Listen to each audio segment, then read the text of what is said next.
The 49ers are coming off the bye week refreshed, and now they get rookie Cam Ward and the Titans at home.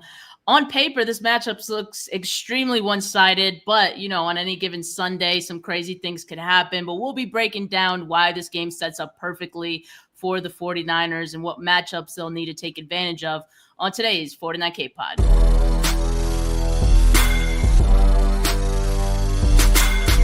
You're listening to the 49 Carats podcast, a 49ers Goldmine production with Stephanie Sanchez.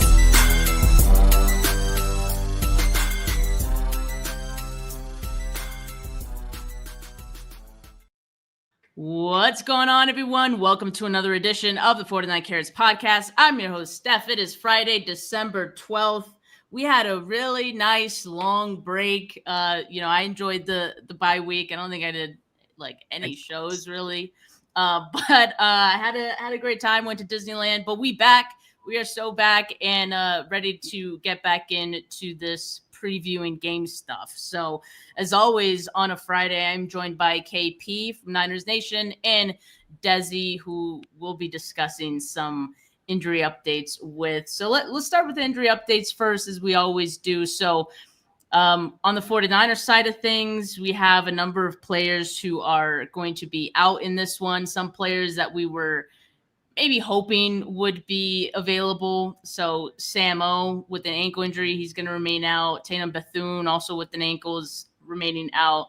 Nick Martin, who suffered a concussion in that Week 13 game, he's going to be out for this one. And Yetur Gross-Matos, who had his practice window opened, he is still going to remain out with his hamstring injury. And Curtis Rourke, who had his practice window opened as well, he's going to be out. But that last one's a little exciting. I'm intrigued by that, but we probably won't see him take the field at any point this season. But I'm sure we'll talk about Rourke in the offseason. But Dezi, since we have you, I think as far as the players who are out, the one guy that I wanted to ask you about most, I think, is Nick Martin, because, he suffered this concussion, almost 2 weeks ago now at this point, and he's still experiencing some symptoms, or he's still in the protocol. And so seeing as how he's such a young player, I mean, he's a rookie, right? Like, how concerning is it for these symptoms to be lingering this long? Any concussion can be concerning, right? It just depends on how hard the hit was. Sometimes it's just the area.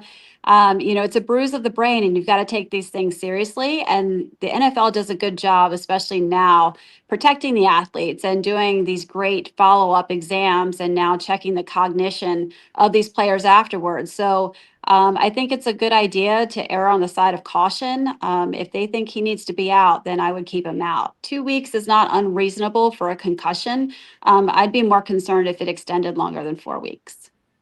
4 weeks. Okay. So we'll see. It seems like Robinson is going to continue to be getting that Mike spot at linebacker, and or Eric Kendricks, he's on the practice squad, and he wasn't really practicing this week either, who the 49ers signed last week. So I don't think he's even an option to come up either. The good news for the 49ers as far as injuries go, although it's not reflected here in the game status report, is that kicker Eddie P should be making his return back. And also Kyle Juszczyk, who got hurt late in the Week 13 game. It was like the fourth quarter. He had like a rib injury. He is cleared and good to go for Sunday as well. So that's great news. Dezi, let me ask you about Eddie P really quick, because, being a kicker, your hamstrings, I would imagine, are pretty freaking important. So, given that he's back after a few weeks out, what could we expect to see? Could you anticipate that there might be any hindrance to him at all as a kicker, accuracy-wise, strength, when it comes to an injury like that? Well, weather is key, and you want to make sure the muscle stays warm and gets warm, and he has probably a little bit longer than normal warm-up period. So you just don't want that muscle to get cold, and you certainly want to keep it, ready to go at any instance. Again, it depends on what degree of hamstring injury he had. If it was just a first degree, I would expect him to look pretty good. But I would be a little concerned if it's going to be extraordinarily cold, and just the ability of him being able to keep that muscle nice and warm. Well, thankfully, this game is being played in Santa Clara, so shouldn't be all that cold. Although, Bay Area fans might tell you different. They might be thinking it's cold. But KP, do you have any injury questions before we ask about Fred Warner? The one that I was kind of worried about was Kyle Juszczyk. I wasn't sure if he would be able to play after the bye week with the ribs. What do you think the likelihood, or knowing what he does, right? He is running into people full speed for a living. Like, that is his job description. When we're talking about, ribs, we don't know what the exact degree is, but what do you think the likelihood of this popping up again at some point over the next 5 weeks or however long the season's going to last for this team? Yeah, ribs are tough. Ribs, laughing hurts your ribs, right? Like, if you've ever had a bruise to the ribs or a crack of the ribs, like even laughing, coughing, all of those things hurt. So they're probably going to give him some good medications to make sure that he's, good to go. They're probably going to even put a protective barrier around him and strap him up, make sure he's good. But it's going to be painful. And Juszczyk is one of my favorite players because he has been so reliable. And I feel like his blocking is just key in a lot of instances of what we do offensively. So, we'll see. He's a tough guy. I really think he's going to be able to tough through it. But the key would be whether or not he takes another hit to that area and makes something bad worse. So that's what you want to not see on Sunday. Yeah, true. Something to keep an eye on for Juice, and hopefully he gets out of that game healthy. All right, Dezi, so I joined your show on Wednesday, Girlfriends in Football, and as always, like, you bring your expertise to that podcast as well, talking about injuries, and I had the pleasure of, listening in as Dr. Ree was talking about just the hyperbolic chamber. And we know that Fred Warner's using that in his recovery. And so we got a little insight as to how that could help him and help speed up his recovery process. So if you could tell us a little bit about, that on this show. Yes. So Fred has been teasing us, right, Faithful? He's been showing us clips of his rehab process, showing us him doing some exercises. Recently, he's been in the pool doing flutter kicks.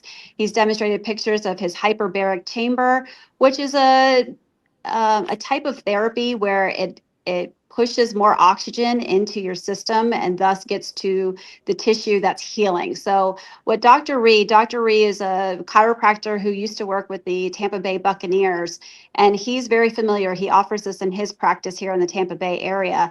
And he says it's fantastic for recovery, and it can really help a person recover from an acute injury at almost double the speed. So the fact that he's utilizing this in his therapy at this point is fantastic. Now, he did warn that long-term use is not ideal of the hyperbaric chamber, but certainly in the short term, it can help aid him to a quicker recovery.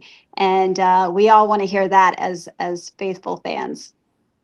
Yeah, that's really exciting. And of course, it's all dependent on how far the 49ers go in the playoffs. And even that isn't completely locked up yet. But, this game on Sunday could go a long way to ensuring they at least get there. But Dezi, thank you so much for the updates. Love to end it on like a positive note there for once. Yeah, right. Thanks. Dezi, well, and also I'll say sorry. Beth, who's the physical therapist on our show, she also said that he is tracking ahead of schedule as well. So we got both positives. And then today I actually saw a clip of him jogging as he was heading up to a podium. He kind of like jogged, like quick stepped, like just gave us a little da da da da. And I'm like, okay, Fred, keep teasing us because that looked good too. So. Which means he can put pressure on it, right? Which means he's gaining confidence, which means he can actually have the movements that we need to see. What I was going to ask you was, what I've read about it is he can return anywhere from 10 weeks, which is obviously this week, which is not going to be very realistic, upwards to 16 weeks. Do you think he like got a timetable like, hey, this is when the likelihood of when you return, flip the switch, dug into all of the things that you're talking about, right? I can do this, and maybe this will help. And my follow-up to that would be, before you get out of here, do we see Fred Warner on a football field again this year? So the timetable is weird because no fracture dislocation is the same. Right. You can have a singular fracture somewhere and a mortise shift that, not as problematic. You can have compound fractures, which he did not have. I think Scadaboo's was a compound fracture where it broke through the skin. So there's different types of fracture dislocations. And that's why, just like you were quoting, KP, there's a wide range of return dates, right? 10 weeks and plus, and it just depends. But, one thing we know about Fred Warner is he's not average in any way, right? He's always going to push the limits. He's always going to do as much as he can. He's a good job, just like Christian McCaffrey too. They take good jobs of taking care of their body. So, he eats well, he gets his rest, he's recovery, all the things that he's paying attention to those details. And those people that attack their rehab like that tend to come back better, stronger, and ready to go. I usually hesitate when people ask me, can we see a player back at the end of the year? And I'm feeling a little bit more confident about saying that the possibility is there for sure. But again, you always want to measure the risk versus benefits. What is the risk of bringing him back? What is the benefit of bringing him back? And I think if we end up in the Super Bowl, the benefits is pretty high this time. Yeah. I mean, talking about a player that's special, yeah, the benefit is pretty high, but also equally the risk, because you don't want to, risk losing him for part of next season as well, right? But all in all, I mean, yeah, that sounds really great. And I'm starting to get really excited because at first I wasn't even thinking it was really a possibility. I was just wanting to forget about it. But that optimism is starting to come back. And I'm sure Fred's maybe feeling that too. So win one playoff game, and I think it gets really interesting, honestly. Yeah, 100%. We love you, Fred. We miss you. No pressure. Stop teasing us like you do. Yeah. Thanks, Dezi, for hopping on. Appreciate you as always. Of course. Take care. Right. Go Niners. Yeah. Man, no, that's awesome news. I mean, really excited. I pretty much said the same thing when she had me on the show on Wednesday. Like, if they win one game, you really start considering it, I think. And he would provide a huge boost, especially like you look at the linebacking situation right now for the Niners, and he's their best player. He's so by far. Not like we're talking about like a run of the mill. And they've had situations like this over the years, right, where players could potentially come back for playoff runs, but we're not talking about any other player. We're talking about a player who was, like, without any hyperbole, he was in the DPOY rankings before injury. So, it's we'll cross that bridge when we get there. But it is going to be pretty interesting if they can sneak out a win, at least one win in the wild card round. Yep. But again, one game at a time before you get there. And, this week it's week 15 against the Titans. So we'll get back to previewing that. And, with that, we'll go to the Titans game status. I would say, like, there's not much to go off of here. I mean, you got a corner who's out, Jalen Armour-Davis. But aside from that, a lot of questionable players. Lloyd Cushenberry, maybe the more important one there. Is he their starter? Is he usually their starting center? Or? So, I mean, they had Corey Levin start last week, and he's been playing. Corey Levin, yeah. I think he was filling in for him. So maybe this is I believe this would be the second week in a row for Levin. So Cushenberry is the starter. Yeah, so then that makes that one a key one to see for game time if Cushenberry is a go, but he is questionable, as is their tackle Dan Moore Jr., defensive end CJ Revenell, linebacker James Williams Sr., and their guard Kevin Zietler. So let's just start off looking at their defense, though. because I think when I think about this Titans team, I think the defense provides just some of the potential cautious for the 49ers. Like, I think there's some things of the defense that are improving. And I only say that, I know there might be people who like listen to this back and are like, there's nothing concerning about the Titans, but like what I do in this preview is always I try to find something. Like even against like bad teams, I try to find the one thing that if the 49ers were to lose, like what would be that likely thing that would have to go wrong, or the one matchup that the opposing team would be able to exploit. So I think that is on the defensive side. And they got a couple of good players on their defensive line, former 49er Arden Key. You got Sebastian Joseph Day as well, Devondre Sweat, Jeffrey Simmons, Jihad Ward.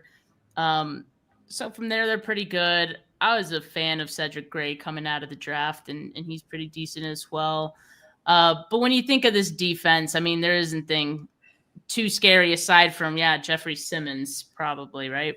Yeah, Simmons is one of the best players in the NFL defensively. I would like outside of Jalen Carter, he's probably the second best defensive tackle, and he leads to a lot of. The Titans do benefit from a lot of negative plays and turnover luck, turnover variance, and I think a lot of that is just because of the chaos Simmons causes. So they're second in the NFL actually in creating just like sacks per game, just negative plays per game, and they're seventh in turnover EPA per game. So again, depending on how the ball bounces, they do get fortunate, but I think a lot of that is because of 98 right there, what he's able to do. So Pooney and Brindle and Spencer Burford are going to have their hands full for sure. Yeah, and this will be the first game with Burford starting. Well, not the first game, but since Ben Bartch is now gotten hurt again, you got he's the guy. Burford, playing this entire game. You're not going to have the benefit of being able to rotate him, although it seemed like that was working. So we'll see how he does against Jeffrey Simmons, alike with all the other guys you just mentioned, right? The interior of the 49ers offensive line. Simmons has 8 sacks this season. That leads all defensive tackles in the league. Second most pressures with 44 among defensive tackles, and his pressure rate, 13.9%, is second highest among defensive tackles. So to your point, KP, yes, like he is the second best defensive tackle in the league right now. And last week against the Browns, he had 11 pressures on 39 pass rushes. Like that's pretty insane. That's what you call efficiency, right? And so I think the 49ers offensive line, particularly the interior, of course, is going to have their hands full with Simmons. And so I think that's something the 49ers will definitely need to account for. Maybe juice is a little more important in that sense. Maybe, McCaffrey is going in for pass pro every once in a while. And then, of course, George Kittle as well. But definitely someone you want to have extra attention towards. Yeah, and you still have to call your offense, and Shanahan still will. Outside of Simmons, they're pretty much bottom of the barrel in a lot of key areas and a lot of areas that matter. But that interior pass rush, like that is the one area where, regardless of who you are, can wreck your opponent or can wreck the offense. So since after their bye week, which their bye week was week 10, so since then, their pressure rate is the third highest in that span, 42.1%. So like to your point, like they have not been a great defense as a whole, but it seems like they've improved as the season has gone on and, since their bye week from the pass rushing standpoint. But the important thing to note too, the 49ers offensive line has not been bad. Like despite what some would have you believe, like they have the 12th lowest pressure rate allowed in the league, right? So that's good. And we'll see how that matchup kind of unfolds in this game. Also, something we'll probably talk about a little bit more later, hint, is, what Brock Purdy contributes to avoiding, any issues and run-ins with Jeffrey Simmons, right? Because I think there are some ways to not exploit the matchup, but, Brock could take advantage of some things as well. So this would be the main thing for me.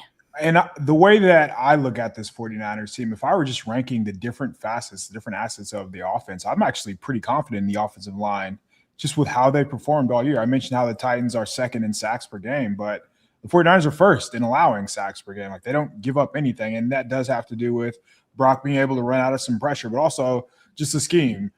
They do a good job of protecting Purdy in that sense, and I think Burford is going to get better and better the more that he plays.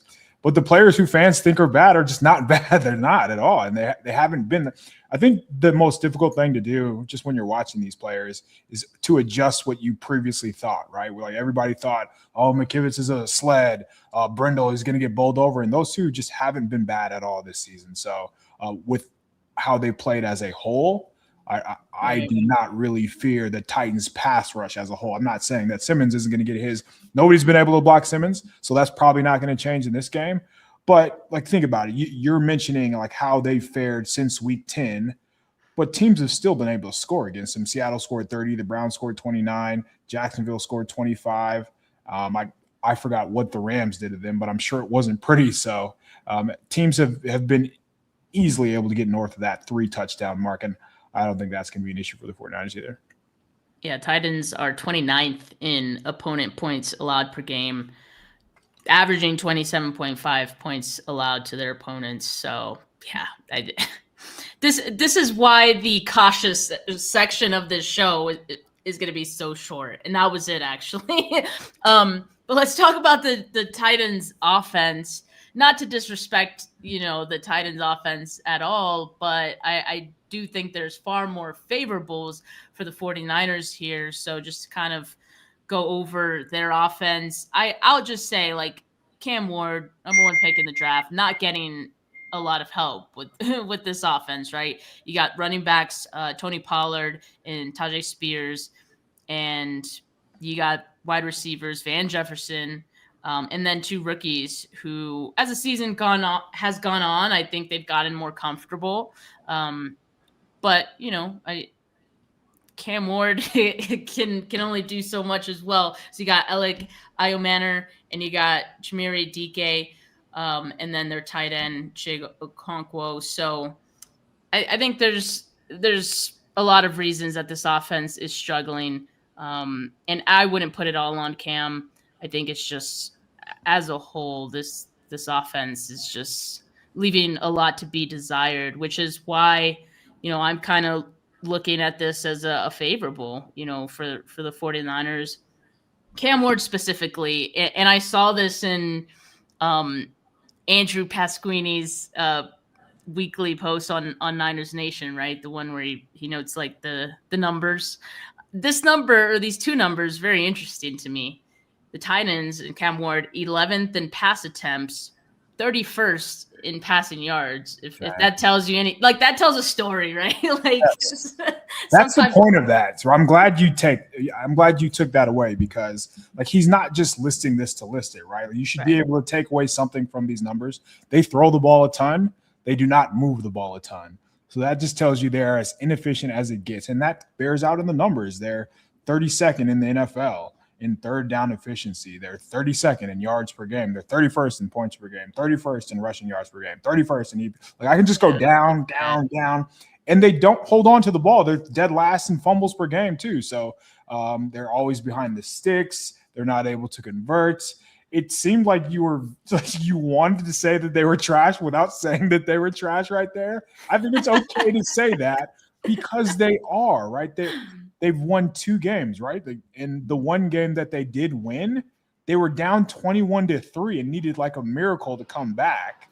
And that was against the Cardinals. And we've seen what the Cardinals look like. So the wide receivers do Cam Ward 0 favors at all. I kind of feel bad for him watching, just because they don't create much separation. So it is a really good matchup for the 49ers. Most teams are able to get over on the Niners with speed. And, I mean, I know the slot receiver DK has some speed, but he's just a limited route runner. And if you're going to really get over on like a Robert Saleh defense, you need a true number 1 or somebody who can attack their safeties.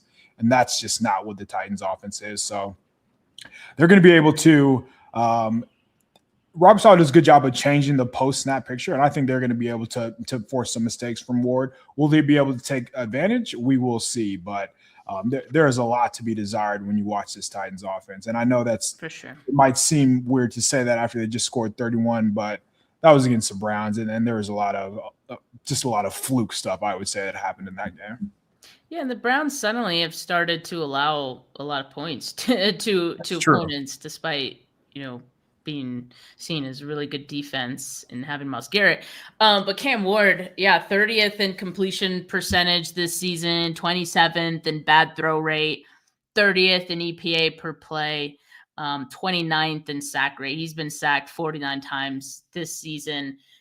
I know the 49ers pass rush has not been the most efficient either, but I think we got to see at least one sack in this game. And, quite frankly, I do feel like the pass rush is taking shape a little bit. Like you're seeing guys like Cleveland Farrell and, Bryce Huff, Keon White, even getting in on pass rushes and sacks. Right. So I feel like it's taking shape, coming into form.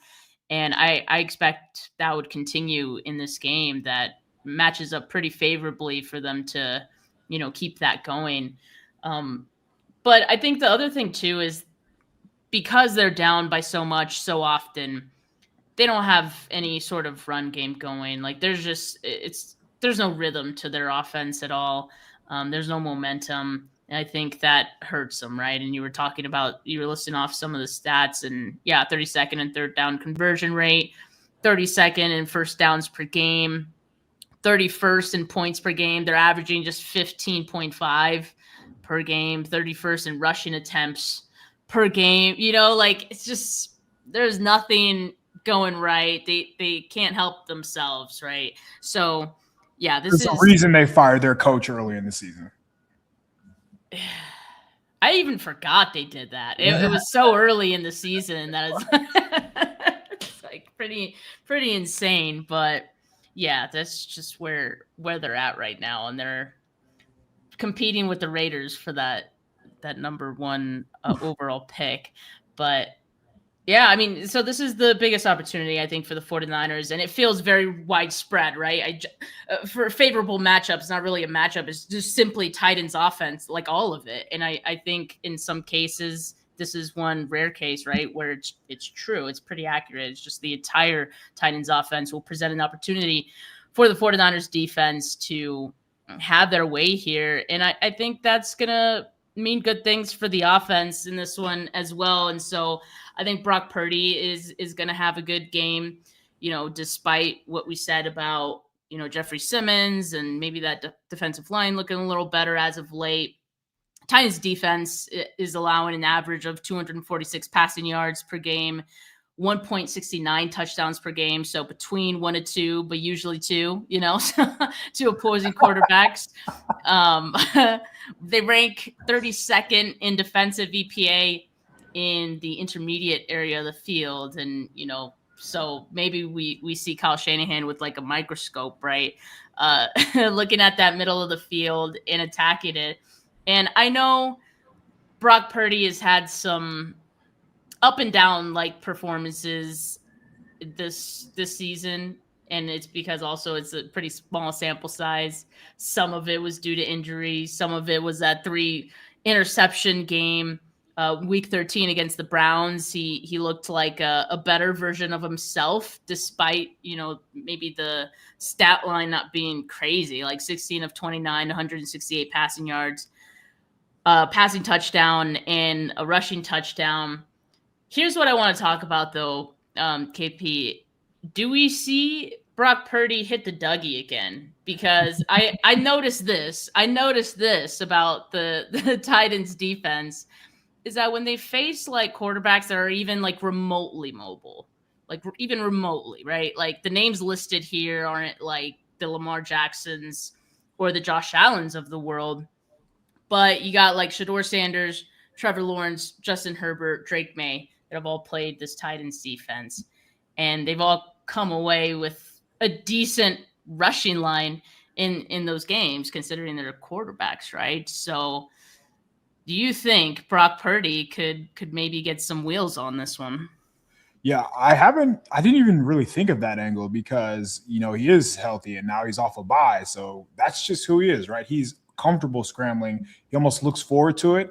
And like his time to throw has been a lot longer this year just because he's running out of sacks. And usually when you run out of sacks, the way that he is, he's a pocket climber, which is another positive asset that not many people talk about. It leads you to running the ball. So I would imagine so. But at the same time, it is the Titans. You want to be healthy. You have 3 really, really, really big games on deck. So yes, but also, hey, let's be smart here. Let's get the ball out of his hands.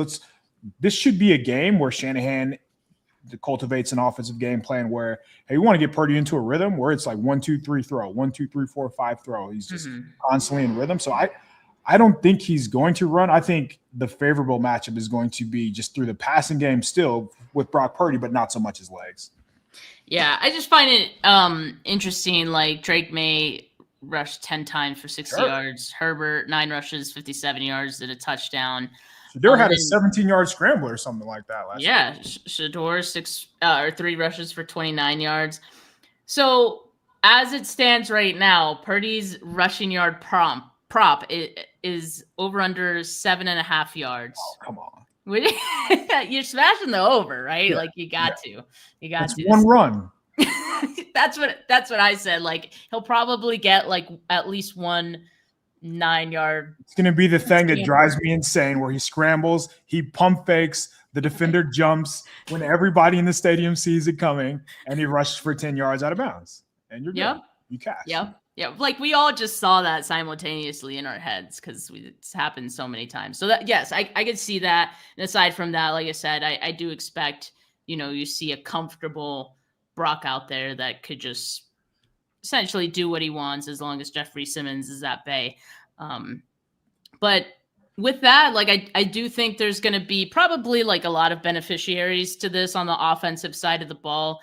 But I think, I don't want to say it's super obvious, but I think one that I can kind of see as low-hanging fruit is George Kittle, just because of the intermediate level of the field, being a struggle for the Titans defense, and also looking at how Titans have defended against tight ends this season. And even as of late, they're allowing an average of 5.3 catches to tight ends, 51.9 receiving yards per game to tight ends. And in the last 2 weeks, 3 touchdowns allowed to tight ends. Last week, both the Browns tight ends, Harold Fannin Jr. and David Njoku scored. So, I mean, if this is something they're struggling with, even especially recently, then, I mean, I think you spam the hell out of George Kittle in this one. Yeah, I mean, he's been who they've been funneling their passing game through. It's like, finally, what took so long, right? It took you Pearsall suffering a PCL injury to realize that, hey, maybe we should throw George Kittle the ball more. And it's working swimmingly, I would say. So why go away from that, right? Why go away from an obvious mismatch who even the best defenses really don't have an answer for Kittle? And I would imagine the team that's, I think, in the bottom 12 or whatever it is at defending tight ends should be a big focal point of the game plan. So how they go about it, I'm not sure. But the way that the Browns were able to get over on the Titans over the middle of the field makes it pretty easy to assume that Shanahan will have similar success. Yep, I would expect that as well. So let's just look at the comparison of these two quarterbacks and these two teams. Again, it looks very lopsided on paper in a number of different categories. And one thing that I didn't even talk about, because like it wasn't worth creating a slide over just one stat, but like I think it could impact the game as well. Just Titans, a team that can't get it out of their own way, 29th in penalties per game. I mean, I think that's something that, we see benefit the 49ers in this one as well. And we've seen how they could take advantage of things like that. So that's just a small thing. And also all the other statistics that we've mentioned like throughout this show. One thing I want to ask you, because, obviously the 49ers coming off a bye, from the defensive standpoint, Robert Saleh kind of suggested that 49ers were pretty tired. And I think you could see that, right, in that Week 13 game against the Browns, number of missed tackles. All in all, it didn't impact them in the result of the game, but you do kind of see maybe that's a result of the 49ers having such a late bye week. Now you go into this week 15 game. Maybe you expect this defense to be, back on their P's and Q's in terms of the tackling, playing a little bit quicker, tackling better. Is that something you would expect to see? Yeah, I think we're going to see a renewed energy, and I think that was going to be the case, regardless of that was said or not, right? Like, yes, the missed tackles did start to add up. Yes, they probably got heavy legs after playing 13 weeks in a row. You get a week off, and now you realize you have something to play for. Now you realize, what's at stake and how little margin for error you have. And I think when you put all of that together, I don't want to – it seems like we're talking down on the Titans, but acknowledge this is reality, right? Like, they've shown us – put a product on the field for us to talk about them this way. I think this is a good opportunity for the 49ers to, hey, if we play with our hair on fire like we know we can put up X amount of numbers. So I think we're going to see a very, very good effort from Salah's gang this week. And as we approach towards the end of this season, it's becoming clear the path that Christian McCaffrey has to reach certain accolades for this season. I'm going to put it up on the screen really quick. Nick Wagner kind of just listed them all on Twitter over this week. So let me see if I can get them on here. Yeah, so it has some statistical benchmarks in play for McCaffrey this week. With 5 catches, he could become first running back in NFL history with at least 90 receptions in 3 career seasons. With 94 receiving yards, he could become the third running back with at least 900 receiving yards in a season at least twice in his career. With 145 scrimmage yards, he could become the 5th running back with at least 5 seasons of 1,800 plus scrimmage yards in at least 5 seasons in his career. Those are some insane stats. I think when you consider, we're talking about running backs here, and these are receiving statistics, right? Do you think, I feel like he could reach any one of these this weekend. That very much feels. The Titans give up 5 passes a game to the opposing running back. And it's not like the 49ers, every now and then Brian Robinson will have a reception, but we know who the 49ers funnel their passing game through if they're going to a running back. So I don't think it's out of the ordinary at all. When you were talking about the middle of the field, my mind went to McCaffrey. He didn't go to Kittle first. So I would imagine he's feel like if anybody needed the bye week, he was the guy who was getting the ball every other play for 13 weeks in a row, it felt like. So I think we see probably a rejuvenated McCaffrey, and maybe that's the case through the air. So it's a very good matchup. They're again bottom 10, 12-ish defending running backs as well. So it's a very favorable. We still haven't gotten to the most one in my opinion, but through the middle, Kittle, McCaffrey, you're in good hands. Okay, who's yours? I think this is an opportunity for Ricky Pearsall to get over, to look September, October Ricky Pearsall, the weeks 1 to 4. So his numbers have obviously came down quite a bit, but during that first month of the season, he was averaging 20 yards a reception. So it's not like he was this dink and dunk guy or even intermediate guy. They were throwing bombs to him, and he was catching these bombs. I think what I saw last week, the Titans have the right cornerback, Baker Jr. He was getting torched by the Browns wideouts. There were plays where he was just on the ground, he would fall. So I think if I can see that, I would imagine Shanahan will devise a plan and just think about the questions that they've been getting about Pearsall. Hey, what's going on? How come he's not doing this? How come you're not throwing the ball? Is he doing something wrong? When in reality, no, it's generally not the case, right? They're winning. They don't care about those numbers. That's not what you do when you're watching film after the fact. But with that in mind, knowing that moving forward, realistically, are the 49ers going to have a better chance if they're funneling their passing game through Juwan Jennings or Ricky Pearsall? I think we all know the answer to that. And what better game to get him going against a team who just is one of the worst teams at defending the top wide receivers in the NFL. So in my mind, it's based on who we're talking about. And the Baker Jr., he's an undrafted free agent from 2022. Probably not a guy who would be playing on a quality playoff team. So with that in mind, 28th, they're actually, they are 31st at defending wide receiver 1. So Pearsall is going to have a couple probably 3 to 4 plays where, just like last week, they ran either the double move or just got him isolated down the field, and the wide receiver really wasn't even contested. So I'm going to go out on a limb and say Pearsall is a better player than Jerry Jeudy. So Pearsall will have a better game moving forward. I think he's going to have a really good opportunity to show out this week, honestly. I think that's a great one. And really, like, it has kind of defied logic that he hasn't really gotten going since coming back from his injury to this point, right? And I agree. I think, you're able to kind of reassess things during the bye week. If the reason that things just weren't clicking so much between Purdy and Pearsall, if there was the fact that maybe they just hadn't gotten as much practice time. Because remember, like, in the offseason, we just kept hearing the reports that they spent all offseason together. They just had so much chemistry. I mean, we saw it, right?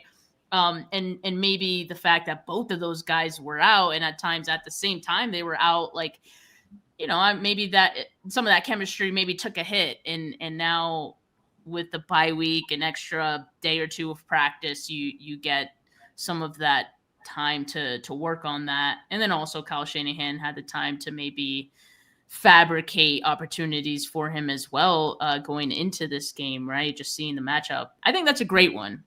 It's a really good one. I wonder how much of, like, the last 3 games, like when Pearsall came back from the injury, was really him getting back into football playing shape, right? Him getting back up to speed, because he missed so much time. So to assume that he was just going to come out and pick up where he left off was just not realistic. And he was playing with multiple quarterbacks, right? He was doing a lot of things that, like, there was no Juwan Jennings in some of those games. There was no George Kittle in some of those games. So coming back to a completely different offense, and now with the week off, I think that's where we see, okay, a refocused game plan. We know that Kittle and McCaffrey will forever and always be a part of the offense, but, like, how are we going to win moving forward? That's going to be with Ricky Pearsall, our first-round pick. So I think Shanahan's going to go out of his way to involve him more than ever this week, and that's going to carry over to the next part of the next 3 games. Yeah, that'd be really smart for them to do, I think, as we head down this last stretch. All right, let's get a score prediction going. I'm going to go with 35-18. I think the 49ers are going to go up so quickly, or just like they'll have a comfortable enough lead that they don't push it to 40. I think they'd be capable of it. I think a lot of teams would be, but I think, at some point, maybe they take their foot off the gas a little bit. But I wouldn't be surprised, I guess, either.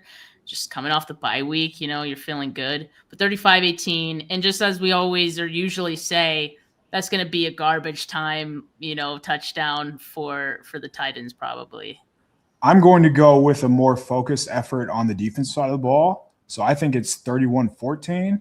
I think we're going to see the 49ers get out ahead pretty early. I think they're going to score points, and that's not going to be an issue. And then we're going to see a lot of runs in the second half where they'll probably have 24-21 coming out of halftime. So we're going to see probably a score or two, but where the real emphasis is going to be at is on the defensive side of the ball. And I think that's going to be the message throughout the bye week. So I would imagine the Titans are going into halftime with like 3 points, and then we see that touchdown in the fourth quarter when, okay, sure, great, good for you, but it's still going to be a 2 or 3 possession game. So I think the 49ers are going to have a good chance to run away with this one. Yeah, we had a couple of people in the comments predicting 3 sacks for the 49ers. So if there's a team to do it against, this is the one. I could see that. It'd be nice to get at least a turnover too. But yeah, I think we expect this to be a lopsided one as long as the 49ers take care of business and do what they're supposed to do. And coming out of this bye week, I'd have a hard time seeing them not do that, right? So yeah, I think we feel good about this one. And it's good to be back. It's good to be back for week 15. KP, thank you so much for joining. Thanks to Dezi as well. Thanks to all of you that tuned in and everyone that was in the live chat. Make sure you guys like this video. Make sure you subscribe to the channel if you haven't yet. Audio listeners, leave a rating, leave a review, hit that notification bell so you know when I go live. But for now, folks, have a good rest of your Friday. Have a great weekend. I'll be back for the post-game show on Sunday. For now, peace.